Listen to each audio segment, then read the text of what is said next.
المكان مكتب مس فوزية، مديرة مدرسة الجيل الواعد الصاعد الابتدائية. دخلت مس ميرفت بثقة تامة، بتعدل شنطتها وقعدت قبل ما يطلب منها تقعد. مس فوزية بتسألها: نورت يا مس ميرفت، احنا محتاجين معلمة علوم عندها ضمير، لأن المنهج الجديد تقيل ومحتاج حد فاهم المرحلة دي. ترد ميرفت بكل جراءة: يا مس فوزية، اوعي تقلقي، انا اصلا كنت بسلق الليمون بالكهرباء عشان اخلله، عشان اوفر غاز. انت جيتي للشخص الصح. مس فوزية بصت بدهشة كده وقالت: اه، طب تمام، خلينا نبتدي.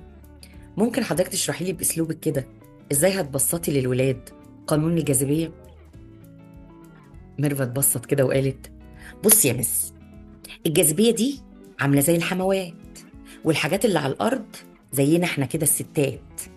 مهما حاولت تطيري وتتفسحي وتطلعي فوق، الحما هتشدك وهترجعك للأرض وللبوتاجاز والطبيخ وكده.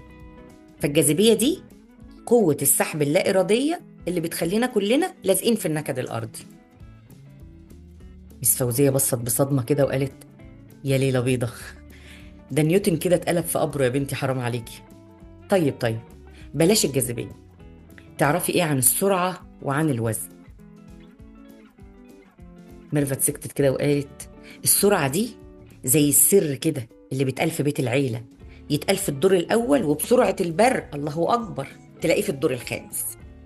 أما بقى الوزن، لا مؤاخذة يعني، ده السر اللي بيني وبين الميزان يا أبله، ما بحبش أدخل فيه حد أبدا عشان الحسد بقى، معلش. مس فوزية بتحاول تتماسك كده: بص يا مس، بلاش فيزياء خالص، خلينا في الكيمياء. ايه رأيك في الجدول الدوري؟ ميرفت ترد: الدوري؟ والنبي يا مس فوزية، أنا ماليش في الكورة أصلا، بس جوزي بيقول ايه ان الاهلي دايما اللي بياخد الدوري، فلو الجدول الدوري اللي انت بتتكلمي عنه ده اهلاوي يبقى زي الفل، هيدخل قلب الولاد على طول. بصت مس فوزية وقالت: يا ميرفت يا بنت الله يبارك لك، الجدول ده جدول العناصر زي الاكسجين، الهيدروجين. ميرفت ترد بكل ثقة: قولي لي بقى كده. طب بصي يا أبلة، أنا هقول لك حاجة، أنا طريقتي في الكيمياء فرفوشة حبتين. يعني لو جيت اشرح للولاد الاكسجين هقول لهم ده النفس اللي بنتنفسه كده لما بنقبض الجمعيه يا ولاد، والهيدروجين ده الغاز اللي بننفخ بيه بلالين اعياد الميلاد، وكل سنه بقى وانت طيب. يبقى الكيمياء ايه يا ابله؟ سعاده وفرح وزغاريط. شفتي والنبي فرفوشه، بس خدي بالك والنبي الكيمياء غدار. مس فوزيه بصت لها وقالت: غداره؟ اه.